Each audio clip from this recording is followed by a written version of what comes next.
Hello everyone, welcome back. Today I'm going to start a new mini-series called After Hours. Hence the name. It's going to be a short, pretty informal webcast, sort of like this, after I get home from work. It'll be relatively quick, but we're going to cover some of my ideas that I have and how I implement them. So this is really just kind of a journal of what I'm doing as a hobby this given week, and hopefully it'll be interesting because I'm going to cover some 3D printing concepts, some engineering concepts, and talk science a little bit. So it'll be kind of fun. So without further ado, let's dive into today's episode. So today we're going to try to figure out how to cool down a beer can. And before you think I'm crazy, this is a real problem. So here's a warm beverage. It's pretty lame because it's warm. And if I put it in the refrigerator, it's going to cool down, but it's not going to cool down very fast.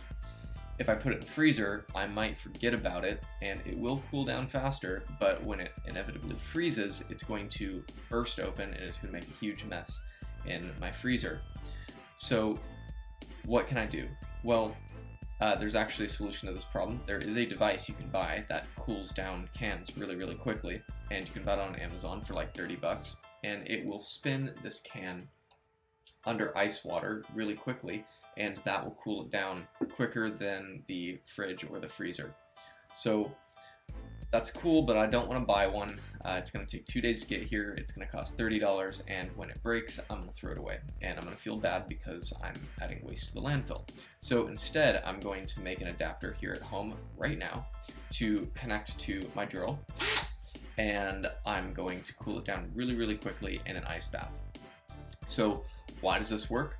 Well, let's talk about the heat transfer of this a little bit. So on the screen here, I have a little snapshot of something I sketched up here. So you can see that we have the can, and I'm assuming that the contents of the can are probably between 60 and 70 degrees. I wrote 60 here. It doesn't really matter that much. And the outside temperature, which is going to be the ice bath that I put it in, is going to be 32 degrees. And that's because it's going to be a mixture of water and ice, so ice freezes at 32 degrees, and it's going to be a 32 degree slurry. As the can cools down, the water is not going to warm up because you have that latent heat transfer with the ice. So the ice is going to melt, and the bath is going to stay at 32 degrees. And that's a good thing, because if you look at the heat transfer formula that I wrote here at the bottom, the heat transfer, so this is going to be in watts, so this is the rate that I can transfer energy from the can to the water, and that is proportional to the area, which is fixed, and the temperature differential, which is the temperature in the can and the temperature outside the can. So as the temperature inside the can starts to get lower, that value is going to get smaller, and it's going to taper off. So it's not going to be it's going to be rapid at first, and then the heat transfer is going to slow down once it gets up to temperature. So we'll be able to cool it down really quickly in a short amount of time and get it most of the way there. The last factor is the heat transfer coefficient, and that's why we're going to be spinning it in the ice bath. So the heat transfer coefficient correlates to the properties of the liquid that you're in. So we are going to be in cold water, and also the velocity of the fluid over the surface that the convection heat transfer is taking place to. So in that case, this is going to be the can. And I wouldn't worry about that too much, because this concept is pretty simple if you don't dive too far into the calculations. I did that already, and I'm not going to talk about it in this video because I got a really high heat transfer coefficient. And I think that's because I neglected the fact that when I put it in a ice bath that's relatively small, as you spin the can around, it's going to start spinning the ice and water, and then the relative velocity of the ice water on the can is actually going to slow down and probably get closer to zero over time. So what I'm going to do is just dive into CAD here, and we're going to create something. I know that this concept is going to work because it's way better than the fridge. So let's just kind of jump into this. Alright, so now we are on Fusion 360 here, and I'm cheating a little bit. I have already designed several components for this and tested it out, so we don't have to do that in this video. So this thing here is there's a little 3D print that I made. This goes over the top of a bottle, and you can screw said bottle into a light socket. Now, you might be asking, why would you want to do that? Well, you probably don't, but if you do in fact do this, you'll put it into the light socket, and your friend is going to go into the bathroom and turn on the light, and it's not going to turn on. They will look up, and there will be a Smirnoff Ice for them to drink. So that is a fun prank. If you want one of these, print one. They're awesome. So what I'm going to do is I'm going to modify this to fit a can. And I already did that.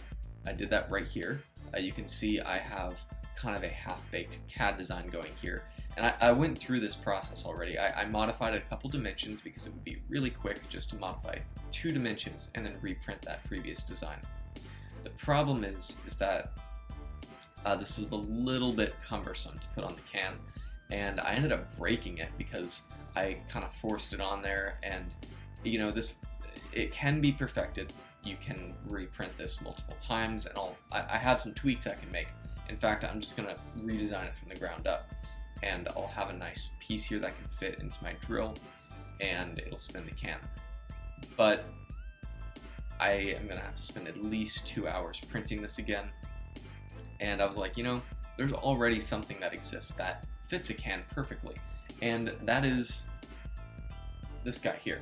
So these already come on your beer cans when you buy them, and there's no reason for me to waste more plastic if I've already got a piece right here.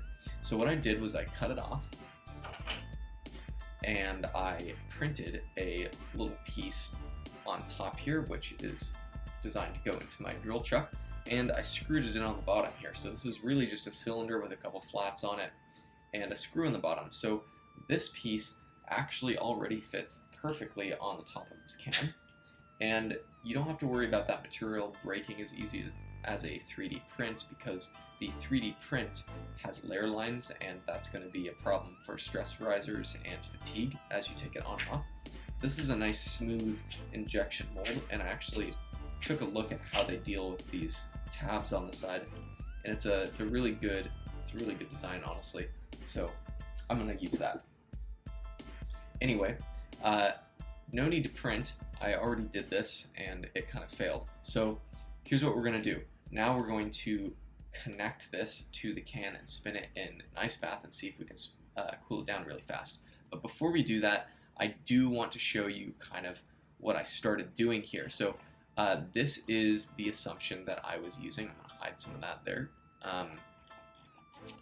Right here. So I was assuming that the cylinder that it's going to be spinning in the fluid is a flat plate of equal area. Not the best assumption, but it's a very quick and dirty one. I just wanted to see kind of order of magnitude what was going to happen here.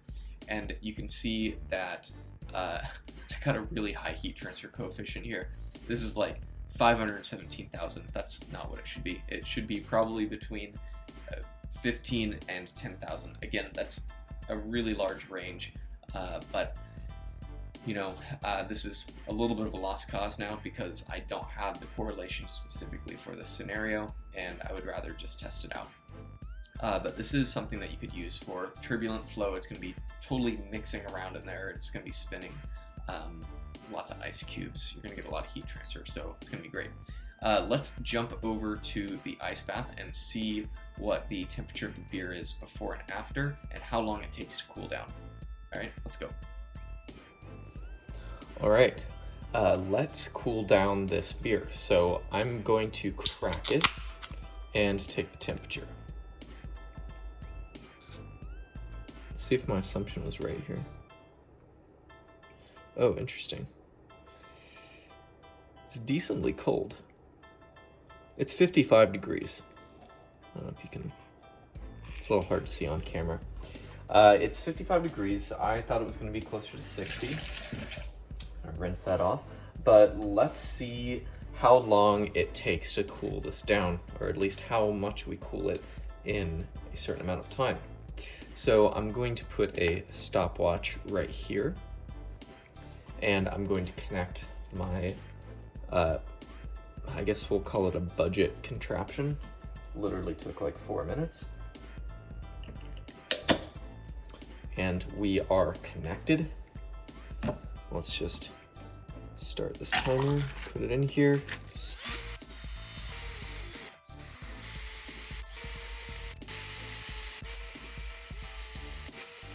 All right, that was belligerent.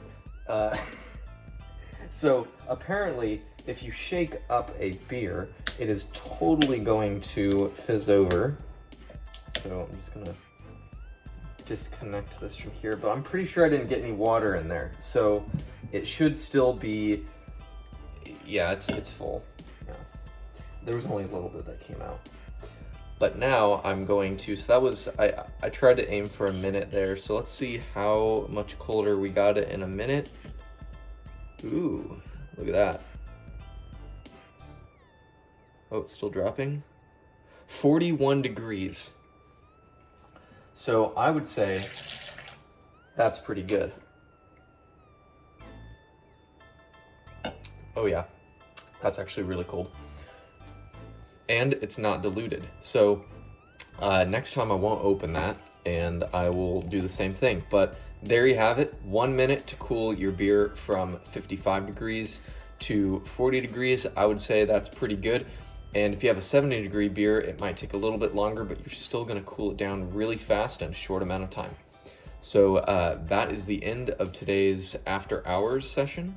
Hope you enjoyed it. Leave a comment if you would like to know more about the heat transfer behind this.